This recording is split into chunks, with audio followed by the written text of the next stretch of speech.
Hello, welcome, Rachel. Hello, thank you for inviting me. You are most welcome. Would you mind starting by introducing yourself? So tell people a little bit about who you are, how we know each other, what your kind of specialty is. Yes, no worries. So I'm Rachel Rodgers. I'm a clinical animal behaviourist and trainer specialising in border collies, although I do see other breeds as well. But most of my clients own collies. I know Jade from completing the clinical animal behaviour master's course at Lincoln, which was fantastic. Probably the best thing I've ever done, actually. Yeah, me Um, too. yeah, it was so good. Yeah, so yeah, I live in Lincolnshire.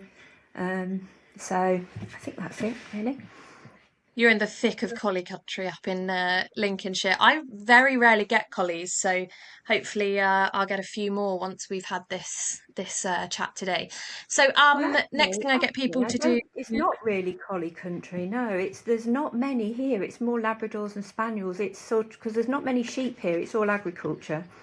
So a lot of the collies are more sort of up north where there's the hills and the and sheep. Ah, cool. But you consult online as well, don't you? So do you get them from all Yes. over the Yeah. country?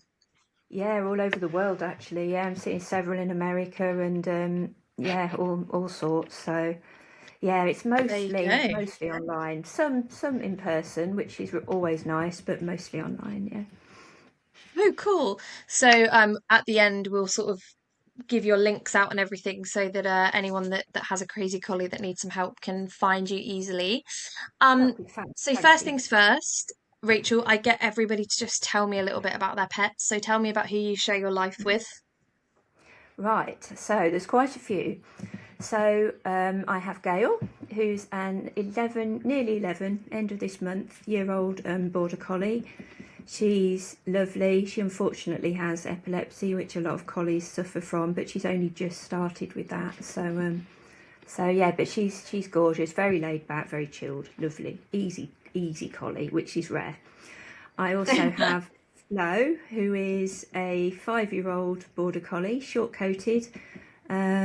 She's the extreme opposite to Gail. Very high drive, very into everything, very high prey drive.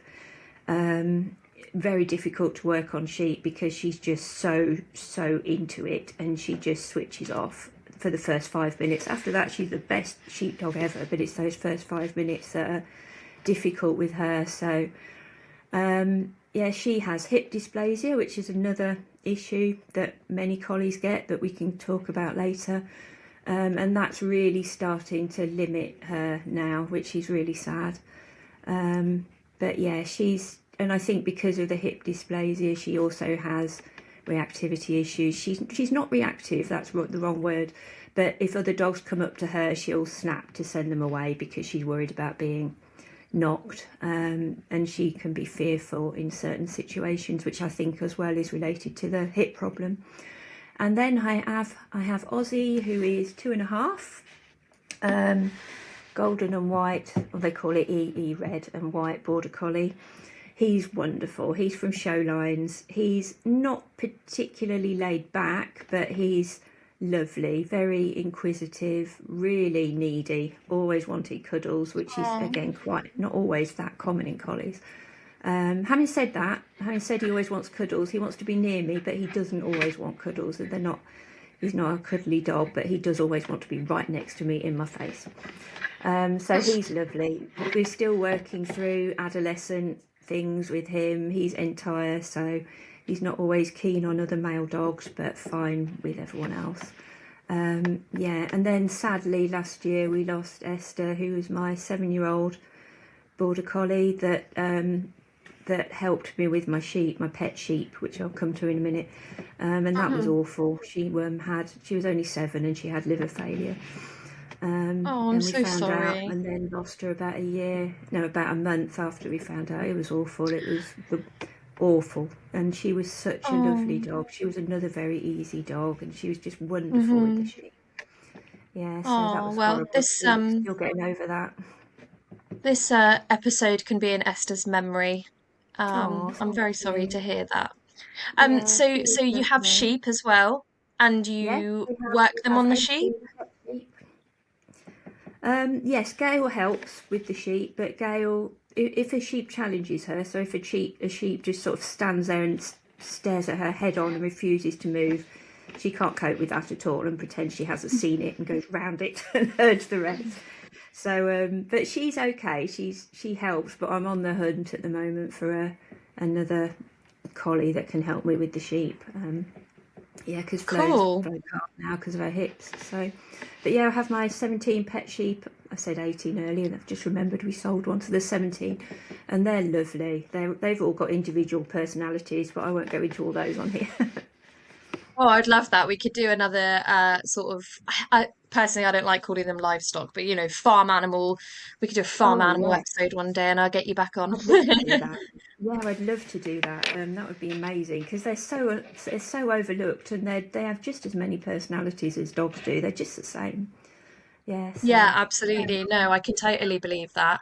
So let's kind of set the theme then. Like, if somebody had never heard of a border collie and they were like, "What is a border collie?" What would you say? Okay, I would say they can be very sensitive but very loving companions. They're not always particularly hands-on dogs, so they often like to be close to you but not being hugged. Some do. They're not ever so resilient. So if in the first couple of years they encounter something really difficult, so they get attacked by a dog or they have an unfortunate incident involving people, then that can make them more anxious about people or other dogs. So that's something to bear in mind. It can be really difficult going through adolescence and in puppyhood, but if you put the work in and once you get through that early stage, then they're absolutely wonderful dogs. They're just the best. They're wonderful companions, very sensitive, pick up on moods, and yeah, they're just lovely. Yeah, I couldn't have a different dog, I don't think now, a different breed. Oh, bless you. I personally would never have a collie because I like lay-ins and not doing anything. So they're completely the wrong breed for me. It's certainly not something against the breed. It's just they're not for my energy level, shall we say, or whatever. No. But I did grow up with one. My granddad had one. And he was just a hobby collie. He didn't work, but my granddad was very keen to keep him busy, so he taught him to collect litter. And Benji absolutely loved it. So they used to go out for miles and miles and miles in Dorset and litter pit. And Benji would collect litter and put it straight in the bin. And that was his job. And he absolutely Oh, loved it. wow. That's fantastic. Yeah. So I have very, very fond memories, even if I, couldn't see myself living with one. I mean, never say never. If one landed on my doorstep, I would never turn it away, but I wouldn't go out and buy a collie puppy personally. Um, I have had some interesting kind of clients. I find them quite a spectrum. Actually, I saw more of them when I was offering puppy training than now in behavior modification. And I remember two sort of polar opposites. So I had one dog called Oti, and I mention him because he was like the most anti-collie I've ever seen. I remember going over to teach him some basic agility, and all he wanted to do was sit on my lap. He just was like, "No, I'm not. I don't identify as a collie. No, I'm just going to sit here and ask for a tummy rub." He was lush, proper pet home collie. Um, and then I had completely the opposite, which I had to refer. This was back when I was only offering training, had to refer on to a clinical animal behaviourist because I had this lady order a collie from a farm delivered in a cardboard box to Oh my her God. front door, Oh no. riddled with worms and fleas, and they lived in central Winchester, and this dog just Oh basically, the no. second he left the house, he was like, "What the fuck is going on?" Mm. So I have really seen both ends of the spectrum, and it's funny how I don't really know any other breed that I've seen so massively diverse in terms of personality. Would you say that that's fair, or do you think it's just my experience? No, that's definitely the case. I mean, you've got like you said, a very, very calm, friendly Labrador type who Ozzy Mm, pretty much is that actually. He'd rather lie down than do anything. mm, Um, and then right at the other end of the scale, you've got very that I say sort of high drive, but they're dogs that want to be into everything. Anything that they have tend to have a very high prey drive. They want to be on the go all the time. They often struggle with certain things. They're more likely to struggle, and I think the reason is with collies more than any other breed because they're so used in so many different dog sports. So you've kind of got different lines, almost 3 or 4 different lines of collies. So you've got the show lines that are very laid back on the whole. They're very used to being handled because they have to be handled. So hmm a lot of collies don't really enjoy being poked or prodded. You have a lot of collies that have issues with the vet. But show lines, because they have to be felt over in the show ring, and if the dog wasn't able to be felt over in the show ring, they wouldn't breed from it. So you do have hmm very laid back collies that are used to being handled and don't really need so much exercise and management as the other types. You've then got the agility sort of dog type, dog sport type that is very often sort of lightweight for agility, quite whippet-like in some cases, often hmm short-coated, that they use for agility, that are just bred for agility. So, and obviously if they weren't quick and they weren't light and they weren't able to get the good scores in agility, they wouldn't be bred from. So this is why you've got the very quick collies. They need a lot of exercise, but they're generally fairly resilient. They're not difficult to own, I don't think. They're often quite nice dogs. And then you've got the working dogs that live predominantly on farms. They're just owned by sort of people that breed them to work on sheep. So you often get these sort of types in Wales, Ireland, and up in Scotland, but other mm, places as well. They haven't had to be bred to be nice with people because they don't need to be nice with people. They're just hmm either out in the field with the shepherd or they're back at home, either in a kennel or just lying around the farmhouse. They don't have to be nice to people. They don't have to be nice to other dogs, and they don't have to cope with traffic. So these dogs, they've been bred just to be out in the quiet, the peace and countryside with the shepherd or the family. They've not really come across traffic. They don't have to be nice with people and they don't have to be nice with other dogs. Whereas all the other lines, the agility ones and the show lines, they come into contact with other dogs and lots of people. So and they wouldn't be bred from if they weren't able to cope with that. So it's the working lines dogs that go to live in pet homes that cause the most issues, because often then they're not bred to be particularly sociable or to be able to Yeah, cope with a lot of other things in life in pet homes. and in my experience as well, they're kind of a lot of accidental litters and stuff as well, aren't they? They're just like, oh yeah, my boy got on with my girl, and then you've got no health testing, you've got no temperament testing, No, and then I talk to the owners and they say, oh yeah, no, well they just lived outside in the barn, so they never really saw people, and you're like, oh my God, this is just clusterfuck of a situation basically in terms of what you want in a puppy. But unfortunately, again, from what I hear, these are the ones that you can get same day, 200 quid from John down the road. Whereas if you yeah, want one of these stunning, really robust sort of pet home type collies, there's going to be a waiting list, and it's hard, isn't yeah, it? It's and really the hard. breeders will ask more questions, but don't you shouldn't be put off by that because if a breeder's asking questions, then it means they're going to be a really good breeder. But yeah, you're exactly right about the working lines. They don't usually do. They tend to do genetic tests now, but they wouldn't be doing hip tests. And hip scoring is so important when you're getting a collie because so many have hip issues. And I think on the farms, they, I think because collies rarely, so if you have a collie with hip issues, you're not really going to notice it on a day-to-day basis because they just enjoy running and being outside and jumping and doing stuff and throwing balls and well, they don't throw the balls, but they love catching the balls, and you wouldn't notice that your collie had hip problems. The only thing you'd really notice would be the behaviour. And so when collies live on farms, the owners don't really notice necessarily that they've probably got hip issues. And it's certainly not really an issue for them, because if they have one with hip issues, then they're probably just not going to breed that one again necessarily. But they're not. It's going to be hard for them to know, I think, and they would probably sell on because they wouldn't work sheep very well. But the other thing to think about dogs that are bred on farms as well is that they're often bred in a kennel outside or in a barn. Which means that they don't get to hear any of the normal household things that go on. So washing machine, vacuum cleaner, noises in the kitchen, the TV.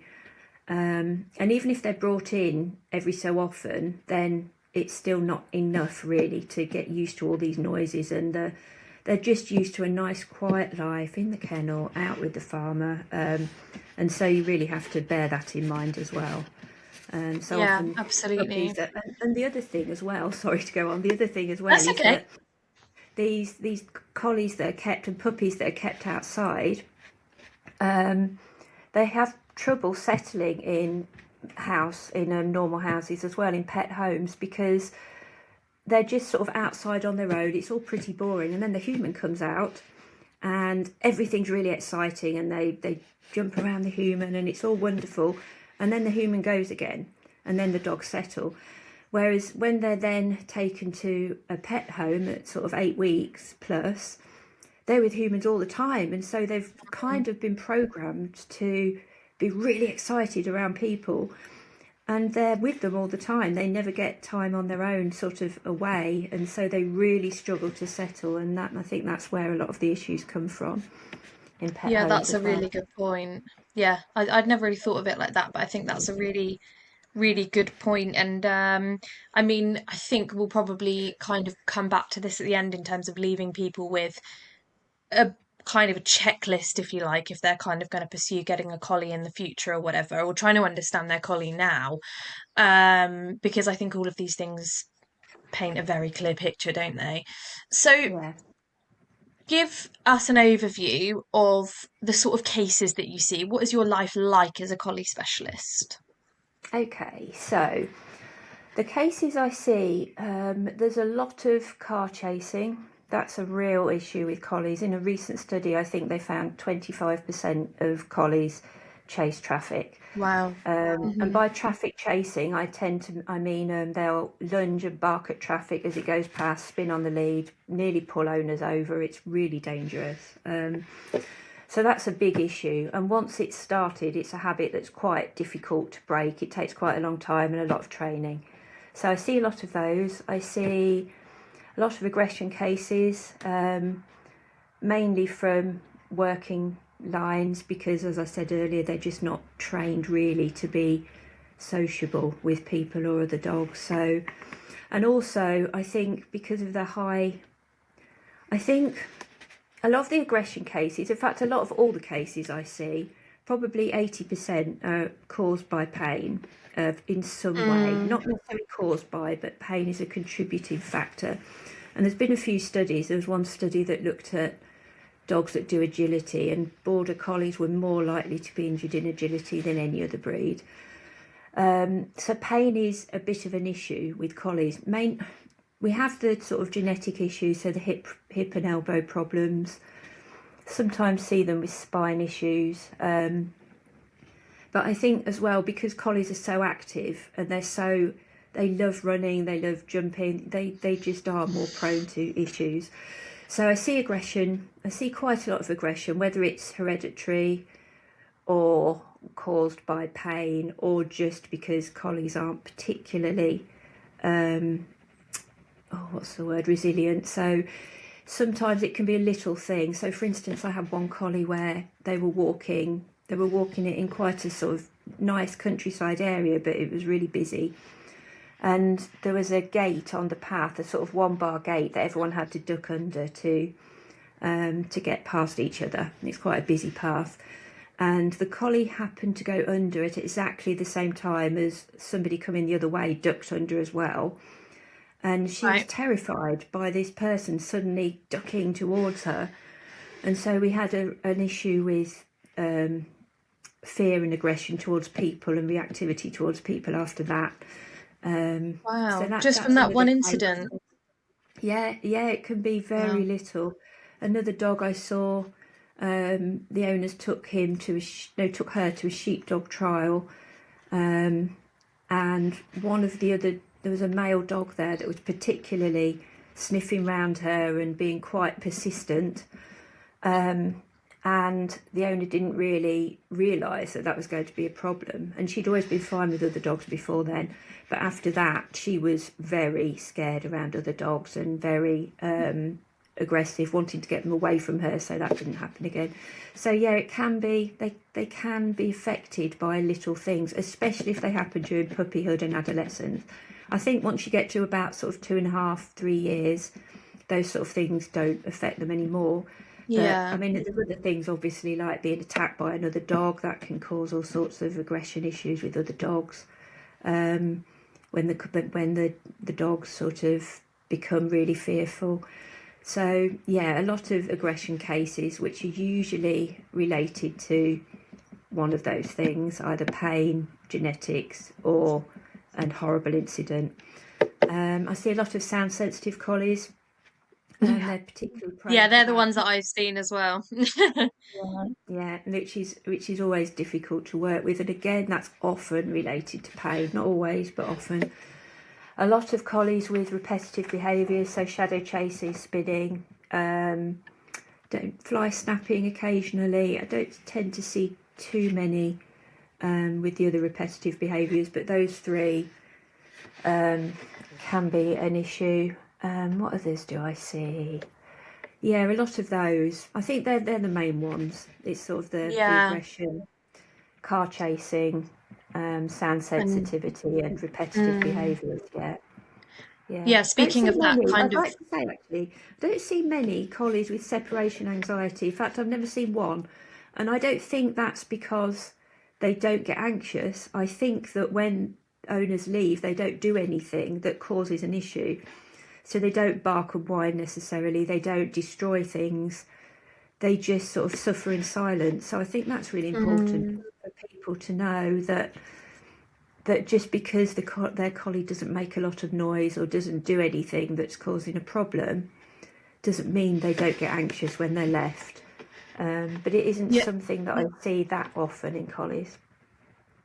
I totally hear what you're saying. I often have customers say to me, "Oh, well, he doesn't bark when I leave, so he's fine." And it's kind of like that's not really the barometer we need to use to measure. I No, can very much exactly. imagine a collie pacing or spinning or, fly snapping or any of the other behaviors that you've mentioned. And unless you were actively recording them, you wouldn't know that was happening, would you? No, Um, no. it's interesting how you say about this sort of what we call in behavior single event learning, isn't it? So for anyone listening, that's kind of something so important that happens once that it's enough to kind of completely change the perception of that thing.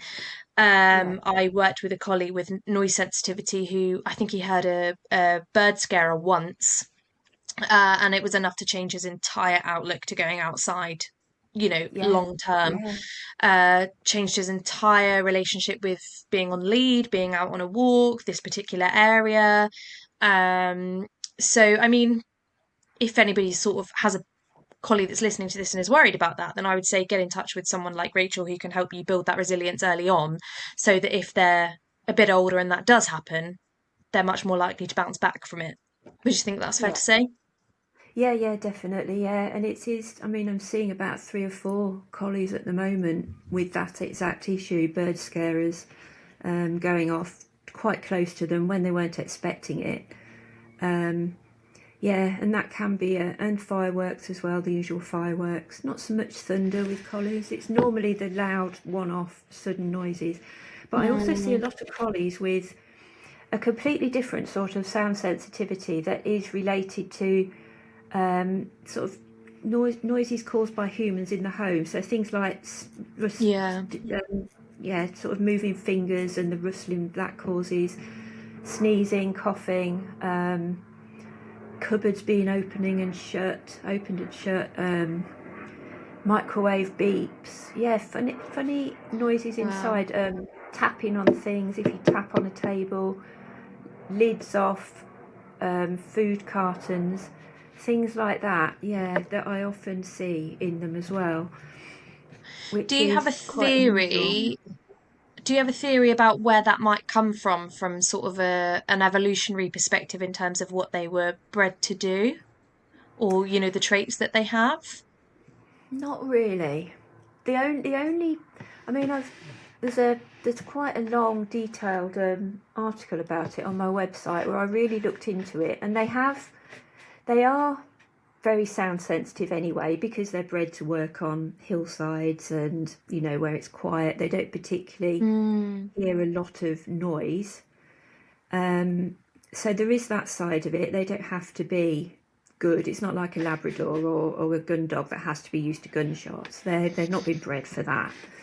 So there's that side of it. But I think this strange not being able to cope with little noises in the home, it could come from the fact that they have been brought up in sort of quiet kennel environments, more likely to have been that than other breeds perhaps are more likely to have been brought up in the home. But I do wonder if there's certain hearing, what do you call it, conditions that people can have that are called, I think mm. one's called misophonia and another one's called, what's the other one? Can't quite remember now, it's in my article. And one of them causes, little sounds like that can cause pain in people. And the other Oh, one, okay. sounds like that can be really annoying. So some people really struggle with, hearing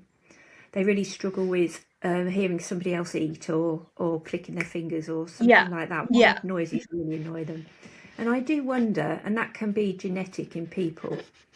And so I do wonder if somehow along the line we've ended up breeding into collies something unintentional. And the other thing is, of course, pain can cause, if you're in pain, then these little things, if they make you jump, then that can cause pain and that can cause sensitivity to those sort of noises. And if it's happened once or twice and it's made you jump, then with collies being sort of a bit less resilient than other breeds, then potentially that's made them have an aversion to that noise. It's quite hard to know. Yeah. I mean, they are very prone to repetitive behaviours as well. So you've got the kind of it sort of gets you thinking about being on the neurodivergent spectrum as well a Yeah. little bit, because people on the spectrum can be more sensitive to sounds and they can be more prone to Hmm. certain repetitive behaviours, and it does make you wonder, but there's no evidence about that at all in collies, or there's starting to be some research about it in dogs, which is going to be interesting, I think. But Yeah, I was but gonna yeah, say I expect that's something that will continue to emerge. It wouldn't surprise me if yeah, that's like quite a line of inquiry for a lot of researchers at the moment. All yeah. right, so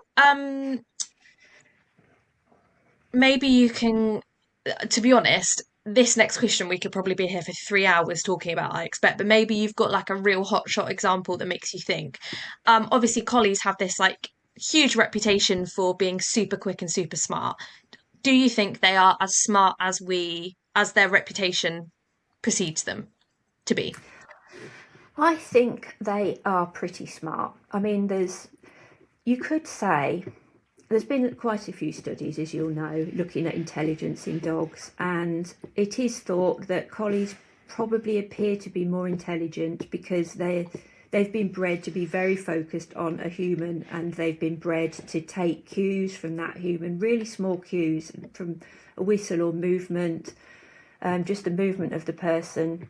Collies pay a lot of attention to people, so you can almost control a collie just by moving. So when you're working sheep, you don't really need, especially in the early stages where they're close to you, you don't really need a verbal cue or a whistle. You can just move and get the dog to do things. So they're very, very tuned in to the handler. And that can make them more intelligent. Doorbell's gone. Let's just try. Have you got a friend come to join you? Yeah, they're all here. Ah, Let me know they if said the they doorbell missed their goes. cue. You're late, guys. I've got the treats here. When the doorbell goes, they all get treats and then they stop barking. Good doggies. Ah, okay, cool. So they've got a Everyone. system going. Yeah, yeah, they do a few barks and then they come over for their treats, and then by then, hopefully, the Great job, postman guys.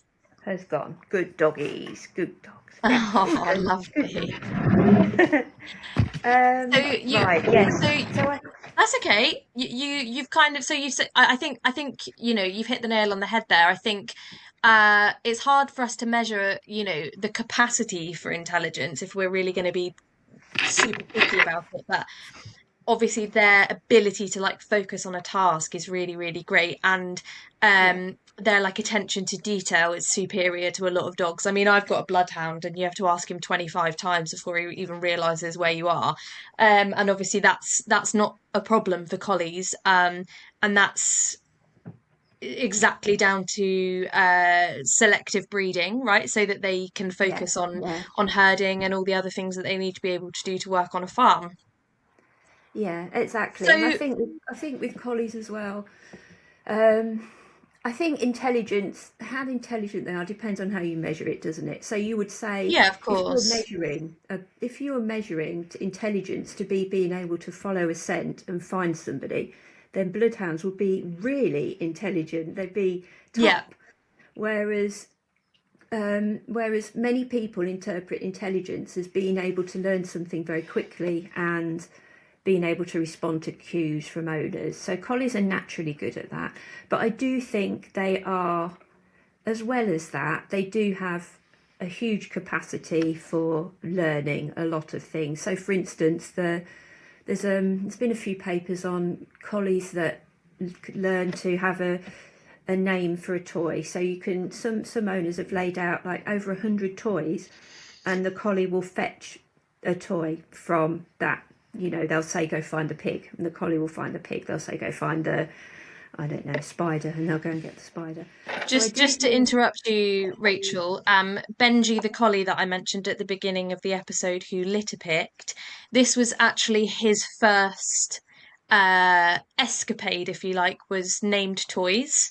wow, And there was a television program. We actually looked at it when we were at Lincoln called Test Your Pet in the early 2000s.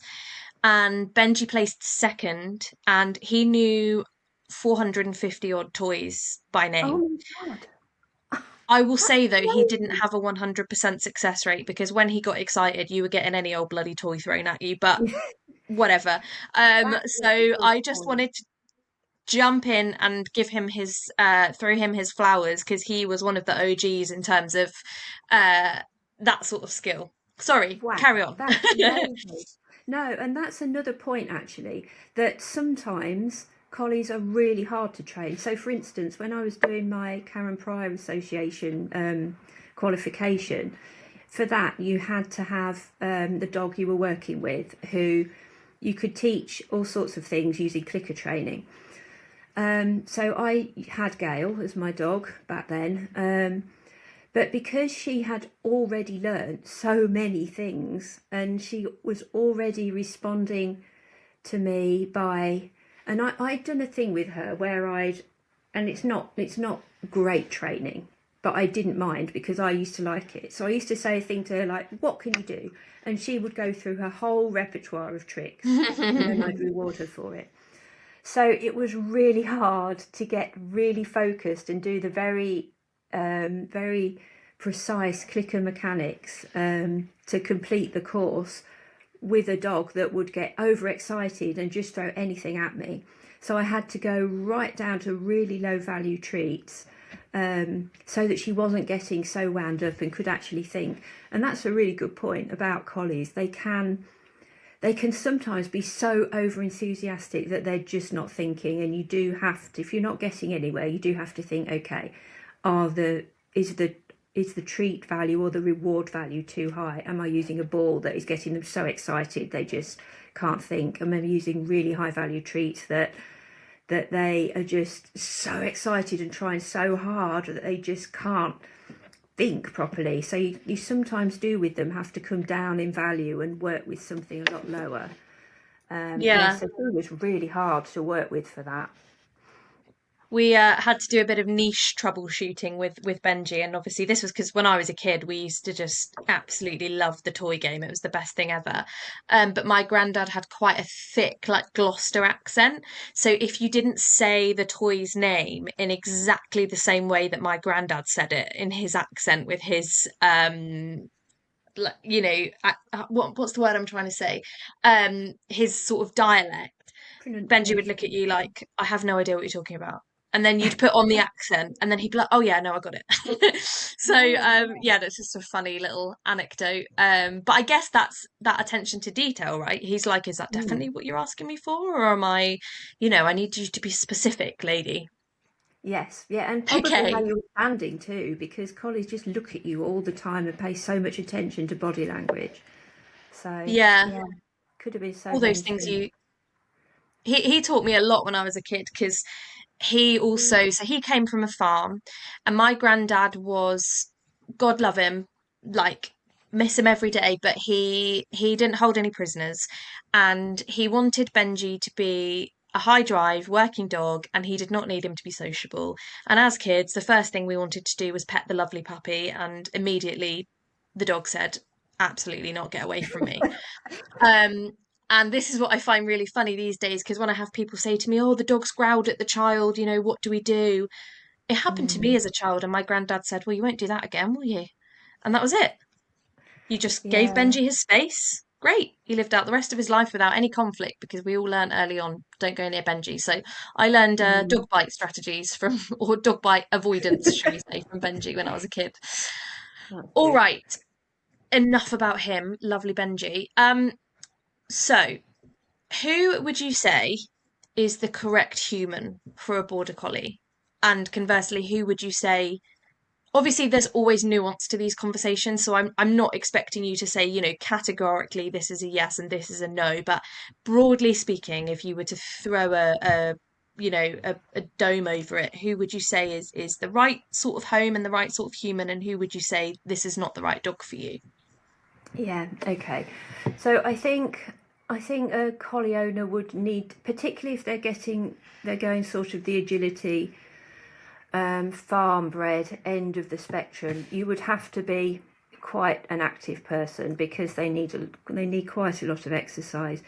You really need a big garden as well because I see a lot of issues with collies that because really when a collie's young, unless you've got a lot of space or you've got access to a dog park or you live really in the middle of nowhere where there's no other dogs, which there aren't many places in the UK that are like that No. anymore, then then it's going to be difficult to let a young collie off the lead. They're all right till they're about 4 months because they naturally stick with you.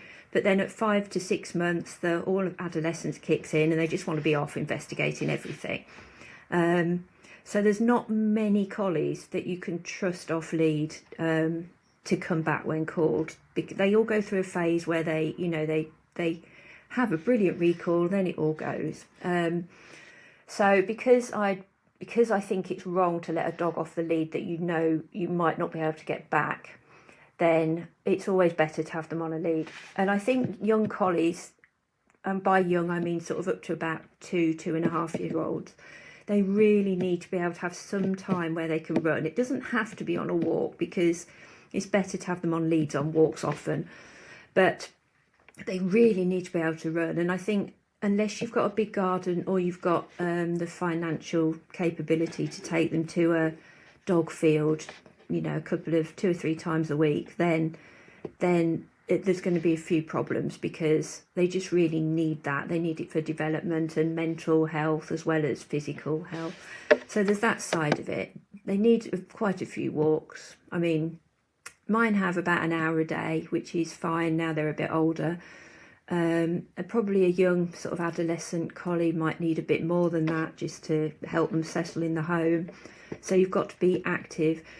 You've also got to be prepared to put in the work when they're young because particularly the first sort of, you normally get a puppy when it's 8 weeks. So those first 4 weeks up to 12 weeks are so important for having a collie. So if you can't devote a lot of time to them at that age, because that's so important for getting the socialisation in. And often these collies, especially farm bred ones, won't have had much. They won't have seen much. So you've got those 4 weeks before the end of the socialisation period at 12 weeks to really get them out and about and see things. Yeah. But you have to be so careful with that bit as well, because it's so easy to overwhelm them.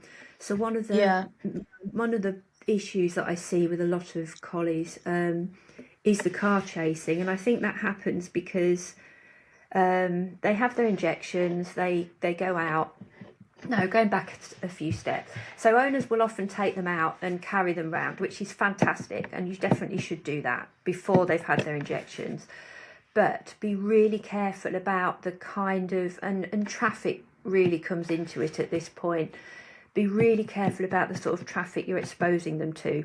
So for instance, when Ozzy was little, there was no sign that he was worried about traffic at all. And this is a really big thing with collies. You really have to think about the traffic and the tendency to lunge and bark at traffic. And so I was carrying him round, and it was a really quiet road.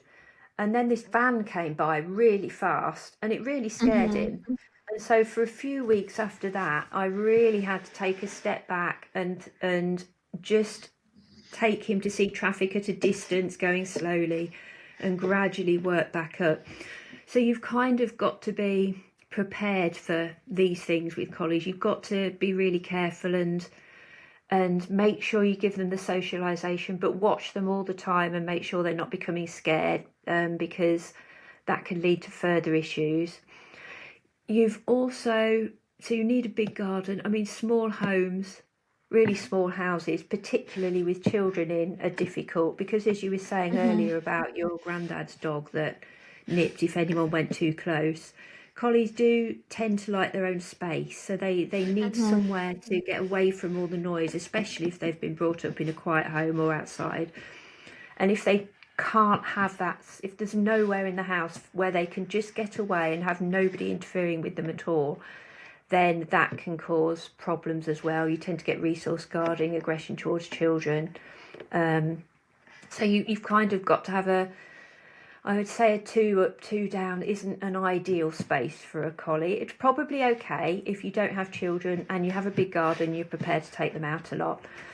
But yeah, that's something worth thinking about. Cities, again, collies really struggle in cities. They're often very fearful of traffic. Often the gardens are smaller. Collies can become so sensitised to traffic that just hearing it from outside can be enough to send them scurrying to their crate every time a motorbike or a van goes by.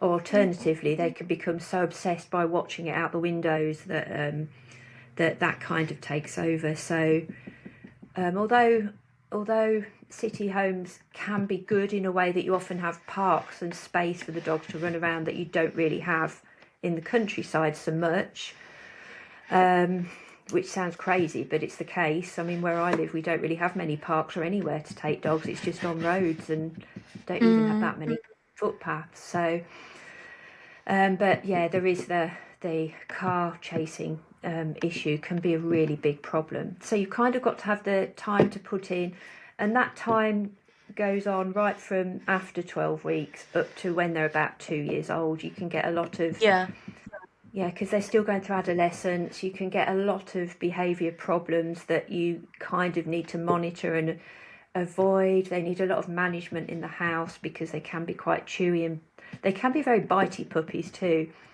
So you need to be prepared to be nibbled quite a lot with razor sharp teeth. So I think that's the main things. And I think you've also got to be the sort of person, ideally, that's willing to put in research into where the puppy's coming from and checking out parents, go to meet the parents before you pick up the puppy. Make sure that they've had all the health tests. So that's really important with collies. There's so many issues, mainly hips and epilepsy, but So there's no health test for epilepsy, unfortunately, but there is a Border Collie fitting database that has so that any owner who wants to register their dog on it for having epilepsy can do so. And I'd encourage Okay. anyone listening, if they've got a collie that has epilepsy, look out the database. I'll give it to you afterwards for so Yeah. people have got the link, and just add in their collie, because that's so helpful then. So if you're looking for a puppy, you can put the parents into the database. It's not easy because you have to download the spreadsheet and then do a search, but it's possible. You can put the parents into the database and see if any other offspring from those parents have epilepsy, because it is genetic. We just haven't identified the gene yet, unfortunately, that can cause Mm. it. But that's worth knowing about. So yeah, please add your collies to that database if they've had epilepsy. And then not only can future owners look at dogs on there, parents and grandparents, breeders use it to determine who to, what stud dog to use and things like that. So Yeah. it's really useful. So be prepared to put in a bit of research about where it's coming from. And I would try and avoid farms in Wales if you want a collie as a pet. Yeah, look for Yeah, sport that hounds was or breeders. actually going to be my next question. So many of them from Wales as well.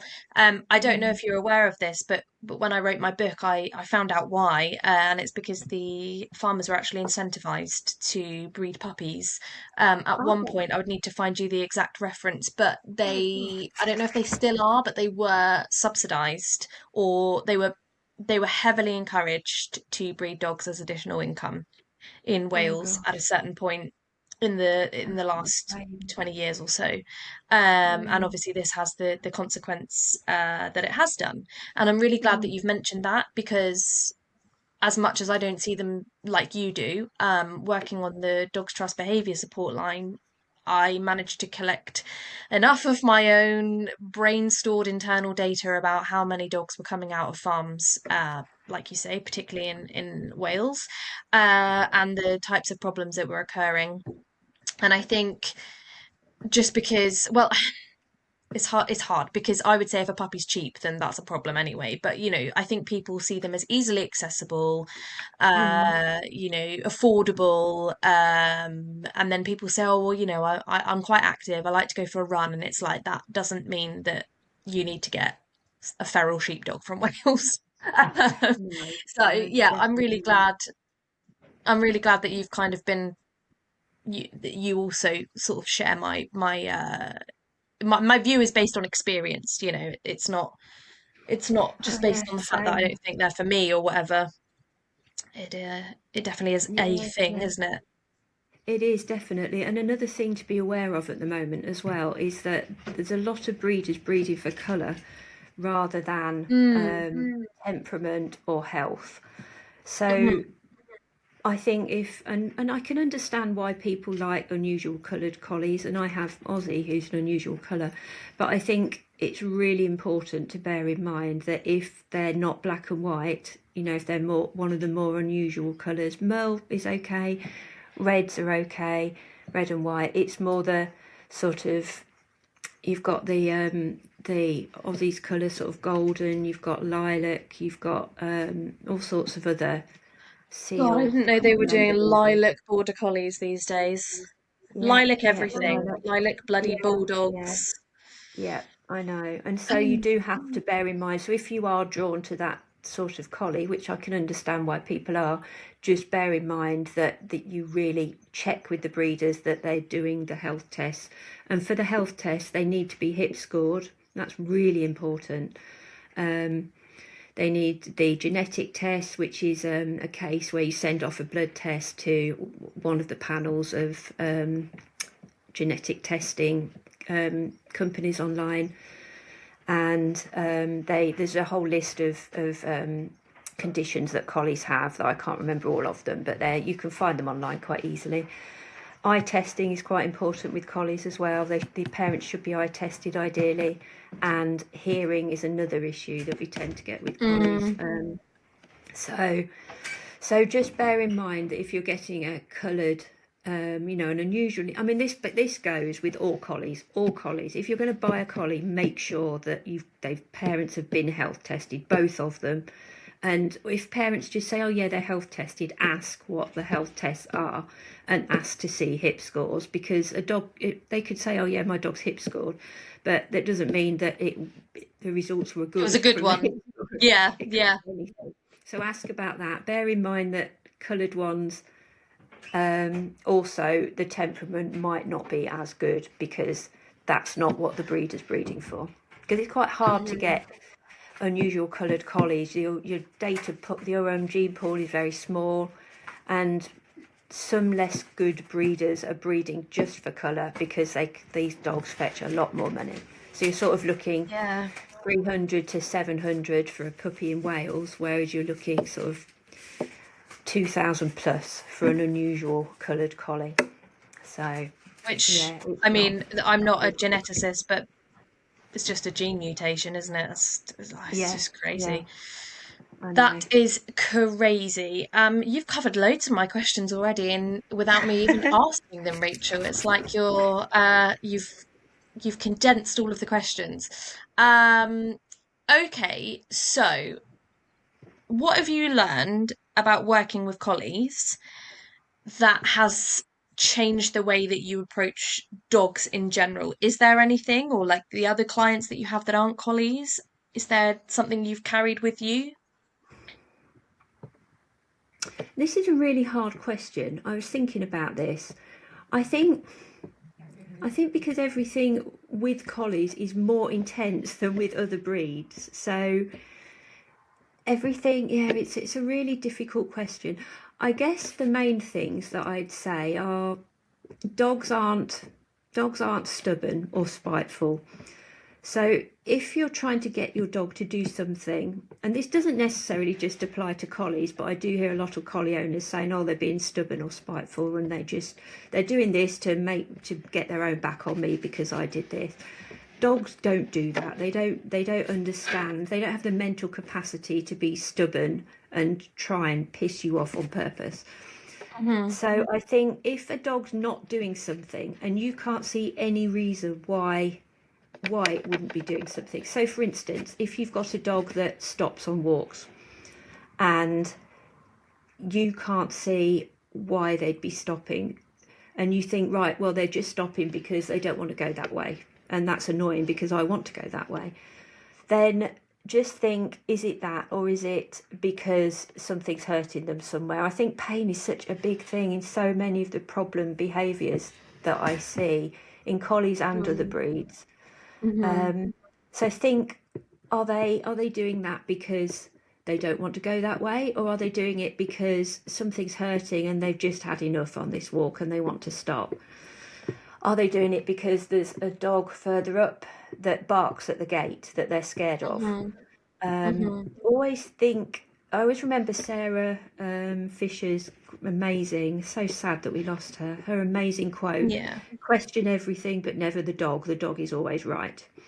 So Hmm. dogs do things for a reason, and it's not to annoy us or get their own back. They're doing things because they're feeling something, and we need to really think about that.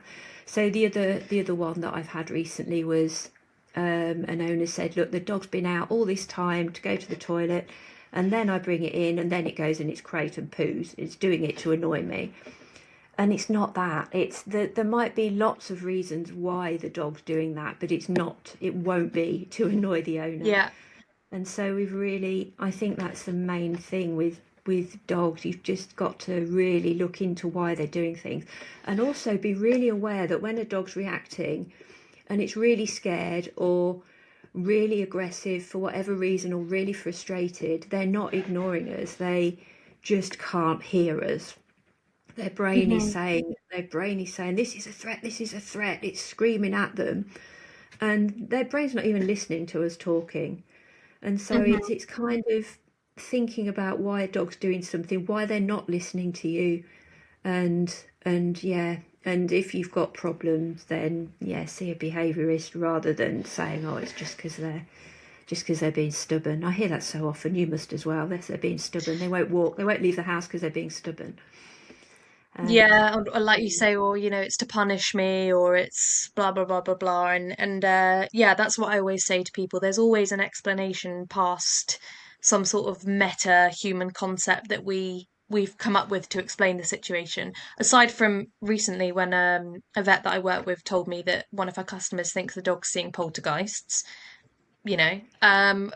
People come oh, up with well, you never know. who's You never I was going to know. say who's to say that he's definitely not Rachel, but Well, yeah, we exactly. we nine Yeah. times out of ten there is an explanation. We just have to dig, and myself and Rachel, we might not get it right away, but that's what the whole experience is for, to just keep uncovering things until we work out what the problem is. And I totally agree Yeah, with you. exactly. Question, like you say, question everything.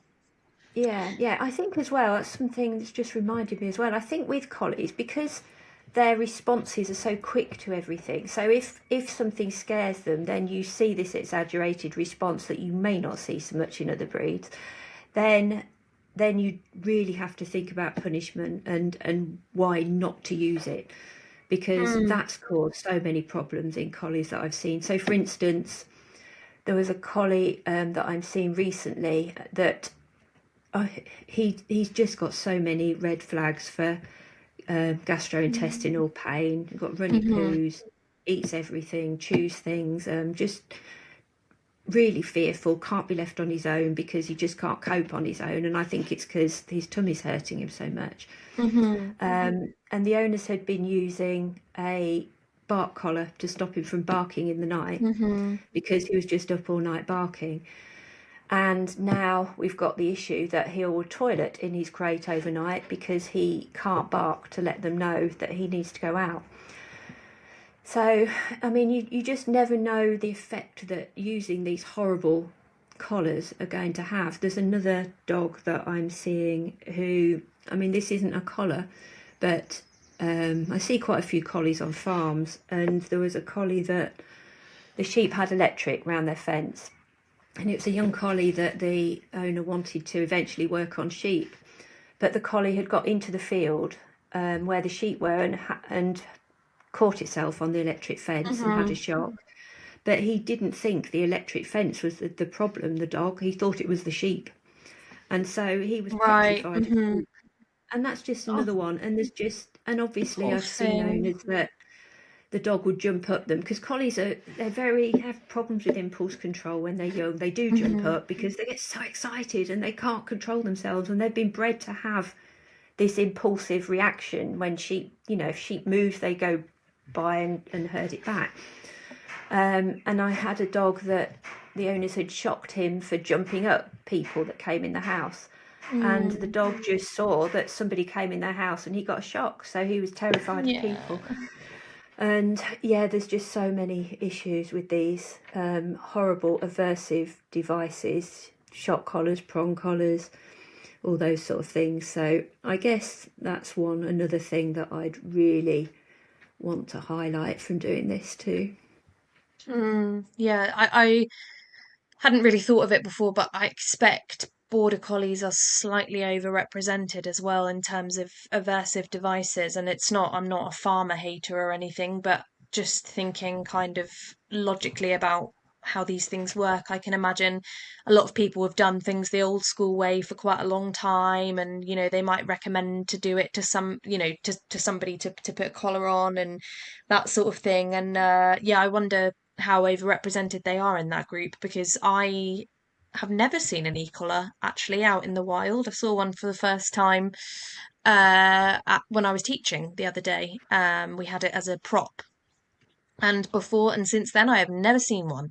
Do you see them a lot? Not really, no, to be fair, I don't. And Oh, it's that's not good. really farmers that recommend things like that. Farmers, I think because farm dogs, they have such a different relationship with their owners that they Mm, do tend to behave better because everything's calmer. They kind of, so I don't think farmers see too many behavioural problems with collies, okay. mainly because they've got their needs met and all that sort of thing. But no, the aversive devices come from unqualified, unethical trainers, not the farmers, I have to say. So yeah. Like one that we shall not name, very close to you in Lincoln. And if anybody would Mm. like to do some digging on Google, you'll work out exactly who I'm talking about. Okay, so I'm going to round up, Rachel. So, what would you like your takeaway message from today to be for listeners to remember about our lovely border collies? Okay, my take home message is don't blame everything on herding. Collies, Cool. things like traffic chasing is very, very, very rarely herding. I have never seen a traffic chasing collie that I think was herding the traffic. Collies aren't stupid. They know the difference between a big metal inanimate object and sheep. So that's not a cause of herding. Does not cause car chasing. I also have seen so many cases where they've gone to other trainers and then come to me because they couldn't get the right help. And a lot of trainers tend to blame everything on herding. So oh, they're chasing and biting children because it's herding. I don't think that's herding either. Not in Yeah. most cases. I think children are very animated. They smell differently. They sound differently. Collies have Yeah. really acute senses. I think, yeah. So if a trainer's saying to you it's herding, then just think, is it actually herding? I think it's so easy to just. And the problem is when people say, oh, it's just herding, it's just collies, then it's a get out clause. It means they're not trying to resolve the problem. They're just saying, oh, it's just a collie, they do that. Yeah. Whereas it's not usually herding. I Hmm. can say that. I think when collies nip runners and joggers, that's not usually herding either. It's Hmm. fear, I think, or fear, or just the wanting to run with somebody. It's sort of like social Hmm. facilitation. Somebody's running and they want to go and run next to them. It's Hmm. it's not herding, I don't think, in most cases. Interesting. So yeah. The in the Kay Lawrence webinar, I did a little understanding collies thing a while back and then never saw a bloody collie again. But anyways, that's just how life works. She says it's a lot about the speed at which something moves and that kind of innate drive, just not herding necessarily, but to No. control, which I can kind of see is a valid point that, something's moving at speed. Hang on a minute, I'm going to try and take control of this situation. Do you think that's fair? I tend to disagree with that a little bit because I've really gone Interesting. into this. And I've done a article on the website you might be interested. It's more for other trainers and professionals than owners. But I really dug down into all the different emotions that we know collies can feel and did loads of research around papers. I think that they just like chasing things. I don't think it's necessarily the herding thing of wanting to Hmm. control movement. They can. So in homes, they can want. So for instance, last night we were sat in the lounge. Ozzy was next to me. Flo was in front of the TV on her bed. And Ozzy at one point wanted to. There's a dog came on the telly. He's still not good with dogs on the TV. And he was going to rush up to the TV, and then Flo sort of leapt off her bed with her teeth bared, and he Mm. stopped. So she's kind of doing my job for me. But she doesn't like him doing that. But I don't know if it's herding. I think they know how to use their eye to control other dogs. So you often Hmm. see that in homes with more than one collie or more than one dog. They'll use their eye and their movement to control other dogs. So they'll sort of go and stand somewhere and stare at the dog and it doesn't want to move past. Hmm. But whether that's it's really difficult, and I really want to Yeah. know the answer to this, and I'm going to keep going on with searching because I'm not saying these other people are wrong because they have more experience than me, but I think when you break it down scientifically and look at the science and look at all the emotions that Mm. we know dogs can feel, I think some of these things are unlikely to be a control of movement and just more likely to be just the same as a Labrador that goes running after somebody. Dogs just like running and chasing. I don't Hmm. think it's always a control of Interesting. movement. All Yeah, right. so Well, we'll but stay that's posted. I will ongoing. have a look at your articles, and I'll get you to send me the links as well in case anybody's interested. Because I know, like, some guardians, even if they're not like a professional, they get really in depth, don't they? And they like to study these things. So I will share them. Yeah, yeah. Okay. So actually, I will get you to tell everybody out loud where they can find you, where they can find your articles, and if there's anything else you'd like to advertise, is what I was going to say. If there's anything else you'd like to advertise, just plug everything now, and then I can send people to come and get help from you if they need it. No worries. No, I haven't really got anything ongoing to plug. I don't really do podcasts. Oh, well, I do this podcast. I don't do my own podcast or webinars. I do invited ones, but I don't do webinars. I don't do courses. I should. It's just getting around to doing it, isn't it? But yeah, Hmm. come to my website because it's got loads of really useful information. And I tend to, I'm not somebody who hides it all behind a firewall and says you have to pay for this. So anything that I think can help owners, I put in the blog on my website, which is www.collieconsultant.co.uk. So there's loads of Perfect. information in the blog that you can, loads of help and different articles about how to train different things and help with different behaviour problems. Brilliant. Yeah, that's it really. I haven't really got, that's kind of my SEO strategy, is be a bit different and help everyone. So That is totally valid, and we thank you for your service. I'm sure there are many people listening that will be feel very seen, feel very validated, and feel empowered as well now that they have a bit more information. And don't forget, everybody, that Rachel sees customers online. So if you found this really helpful and you want to know more, then do not hesitate to go over and chat to her. You can still work very effectively with a remote behaviourist. So that is my little message for collie owners that might be listening. All right, Rachel, I will let you go. Thank you so much for your time. no, thank you for inviting me. I've enjoyed it. It's nice. I could talk about collies all day, so it's been Well, we'll have lovely. to do that separately because, I think the hour commute to work is probably as long as people will listen to me talk for. So, all right, thank you, Rachel. Thank you. See you.